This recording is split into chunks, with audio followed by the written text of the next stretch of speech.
So some of you asked about this solar generator thing. This is what I got. So I got this 100-watt solar panel from Home Depot for like 80 bucks. And then I bought these cables on Amazon. And they go down. I had this large Pelican case before, so that didn't cost me anything. But I bought this solar panel connector on Amazon. I got a little light switch here that is for outdoor lights. Basically, you can put anything on here you want, but I just did it for me and my family, so we can charge stuff when we go out camping and whatnot. I just bought this outdoor thing, USB and 110. The 110 comes from this 1500 watt pure sine wave power inverter. Okay, so let's talk about what's in here. The solar charge controller is needed to take the energy from the solar panel and make it go to the batteries. Okay, that controls that part. This is just a Bluetooth controller. I got some lights on the trailer for the campsite for dark. This is extra. I put it on here. It's basically like a fuse panel in your house or in your car, and I have the air compressor directly wired up to that. That's for like inflatables, kids' toys and stuff.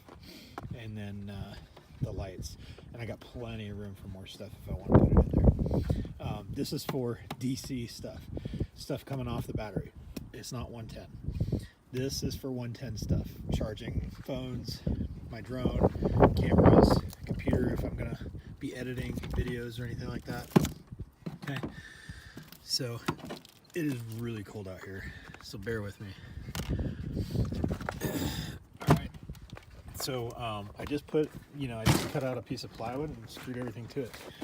So inside it looks like a mess, but it's basically three 12-volt batteries.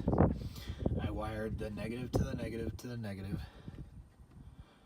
and then the positive to the positive to the positive. And then on one end of the system, I have everything coming off. So you got 1, 2, 3 batteries. Solar charge controller comes in a number 1 battery. This and this come off of the number 3 battery. This is wired to that. That is off of the number 3 battery. So if that makes sense. So the power goes in here and comes out over here. Okay, it's not complicated, it's not hard.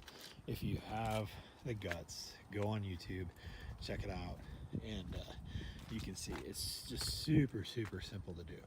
I have no electrical experience whatsoever, but I didn't blow myself up. So there it is. Also, one of the things that's missing is a Noco smart battery controller. It's basically like a battery tender if you use it on your motorcycle or whatever. And I had it to charge up the battery in my Jeep because cold weather kills batteries. But basically it goes here. The 110, so if this trailer is in my garage, what I did is that Noco battery tender, the 110 plug goes in here and it plugs into this device. So when it's in the house, I can just plug the extension cord into this and charge the system when it's not getting any sun. So it's just like a backup. And then, oh, it's the Noco Genius, N-O-C-O. And then the other end goes in this hole, and then it plugs into the battery, one end on the positive, one end on the negative, so it gets the whole system. I hope this helps.